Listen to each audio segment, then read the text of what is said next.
the existing order. Now, very differently, as Matthew would point out to me, than Marx, who talks about religion as the opium of the people. There, as Matthew will really tell me, of course, religion plays what role? Why? What does it mean to say it's the opium of the people? Is that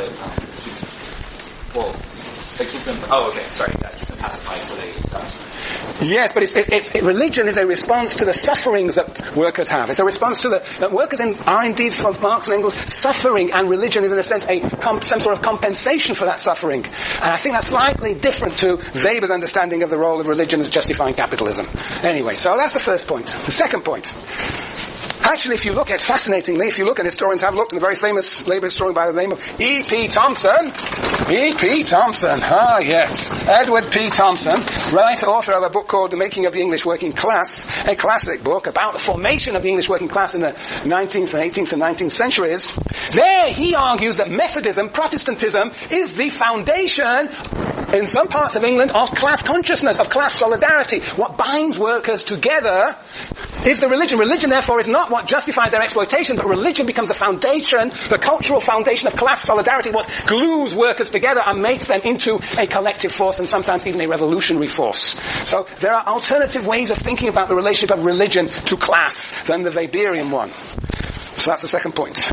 That this Protestantism may have created capitalism as an unintended consequence of the belief in predestination, but Protestantism subsequently also became the foundation of class solidarity. The third point I'd like to make about this book. You see what people have said. Certain countries in the world, they don't develop. We can go to Africa, for example, and we find countries that don't develop capitalistically. They don't develop capitalistically. What we see are civil wars, of chaos. And the Weberians, some of them at any rate, particularly in the 1960s, say, whoa, what's happened here? They're supposed to, after colonialism, this country's supposed to develop, but they don't. What's wrong with them? They've got the what? The wrong values. They don't have the spirit of capitalism. And therefore they've got the wrong plans, they don't have the spirit of capitalism, and therefore they don't develop.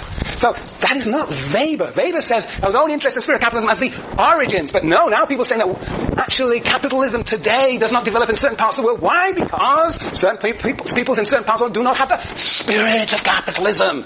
It's called development theory. And the idea is underdevelopment is the product of a certain set of values. Some people trace back to the ideas wrongly, but definitely trace back their ideas to Weber. Yes, Matthew? Well, didn't Weber argue that capitalism didn't help values? Yes, in the beginning. Why it didn't begin there? But the whole point, what is the response to Weber? What is the response to Weber? What is the response to the argument that values are what's holding back Africa? What is the response? The Marxian response, you might say. Yes, Matthew? It's their position in the global economy. There is one thing to begin to ask the question, where does capitalism begin? But once capitalism is established, shall we say, in the West, in Japan, in the United States, and Europe, once it's there, it is very hard for new countries to actually begin to develop capitalism. It's one thing to talk about the origins of capitalism in the 16th and 17th century. It's a completely different question to ask how it is possible for capitalism to develop in Africa once the world is already, large parts of the world has already gone capitalist. Yes.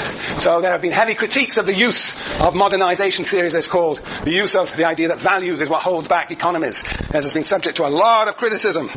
And finally, there is actually an interesting study by one of my colleagues here, a fellow called Robert Bella, of Tokugawa religion, trying to explain the success of Japanese capitalism, particularly in the 70s and 80s, and arguing that their Tokugawa religion was the equivalent of what? The equivalent of the Protestant ethic. That there was a sort of Protestantism within the Tokugawa religion that explains the peculiar expansionist, successful capitalism of Japan.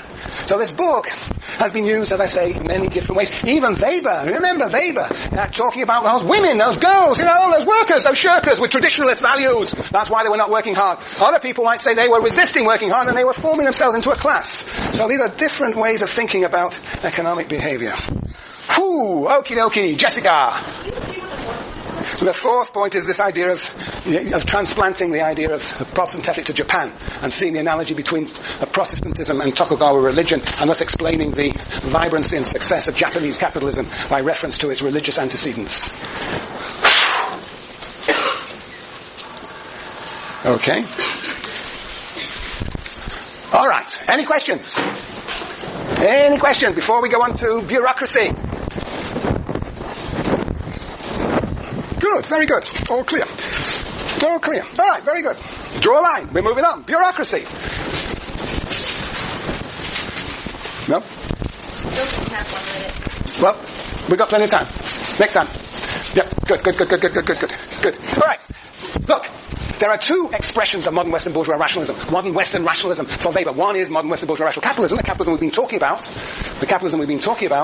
And the other expression of modern Western rationalism is bureaucracy. Bureaucracy.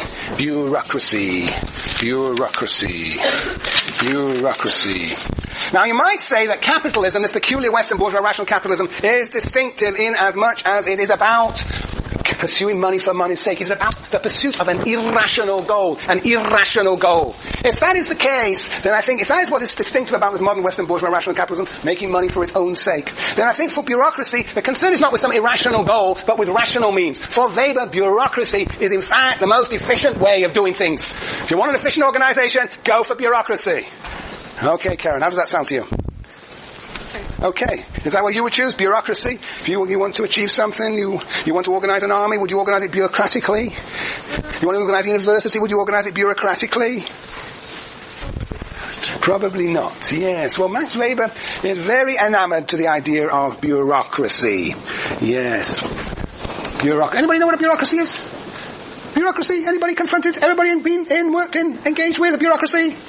Anybody? No, Grace? Yeah, getting my visa to come to the U.S. to study. Oh, wow, yes, getting a visa to come to the U.S. to study, that is an immense cosmos of bureaucracy.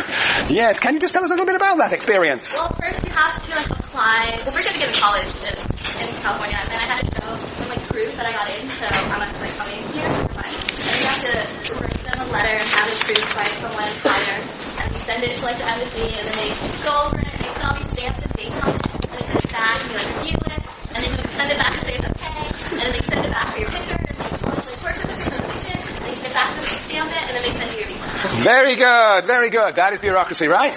What does bureaucracy remind you of? Monica, bureaucracy. Have you ever met a bureaucracy like Noel Grace's? Yes, you, Monica, right? Yeah, I worked. You worked? Haha, in an iron cage, yes? Aha, tell us about it.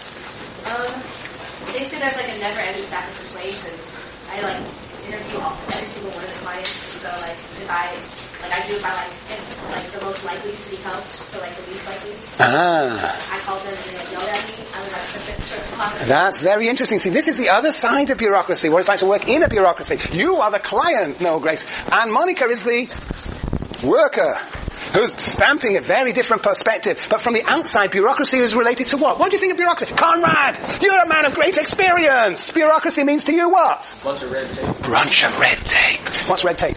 What's red tape? What's red tape? Red tape is essentially a bunch of stuff you have to get through to get to your destination of whatever it is you're trying to achieve. That might, to you, be a lot unnecessary or be very unnecessary. Do you know what red tape means? Do you know where it comes from? Not exactly. Do you know where it comes from? Do anybody know where red tape comes from? Matthew? I want to take a guess. Is it the process of redlining? Redlining. Well, so maybe. Well, redlining. Well, what does redlining mean? Well, it was back when there was institutionalized racial discrimination, and banks would actually loan to certain groups of people. Nah, nothing to do with bureaucracy. No, nothing to do with redlining. With red tape. Redlining, yes. You know, look at this.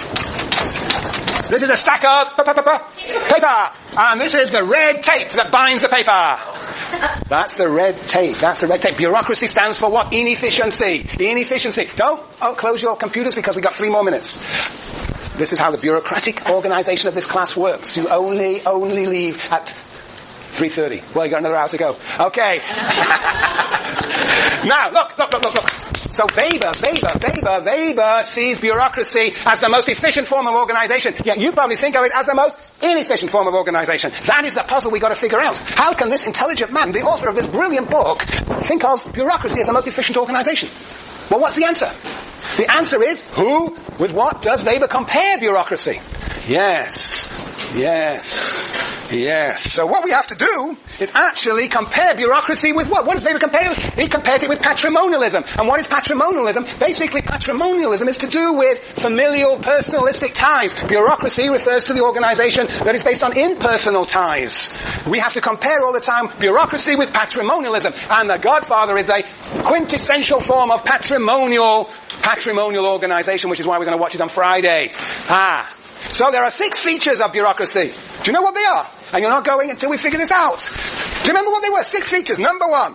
Fixed official jurisdiction. Fixed official jurisdiction. That is, a bureaucracy has a goal, a clear goal with a delimited area over which it has power. Fixed jurisdiction. The second is that bureaucracy is both a hierarchy of officers, of positions, a hierarchy. We always think of bureaucracy like this. Very good. A hierarchy of offices. Then third, which is what Noel Grace was talking about, bureaucracy is organization based on documents. Documents. Management through documents. Whoa, yes, documents. Of course, it's interesting to know what the age of the internet and the computers have having effect on that. But anyway, through documents. And fourth, it is based on expert training. Those who fill places in the bureaucracy are experts. They've been trained experts. And fifth, there is a separation of work and home. The employees in the bureaucracy are there as full-time workers. And sixth and last and most important is management through rules. Management through rules. Those are the 6 elements that are laid out very clearly in the opening 3 or 4 pages in Weber. Study them and think about what are the rigidities, the inefficiencies and the dysfunctions associated with each of those 6. And we will talk about it on Thursday.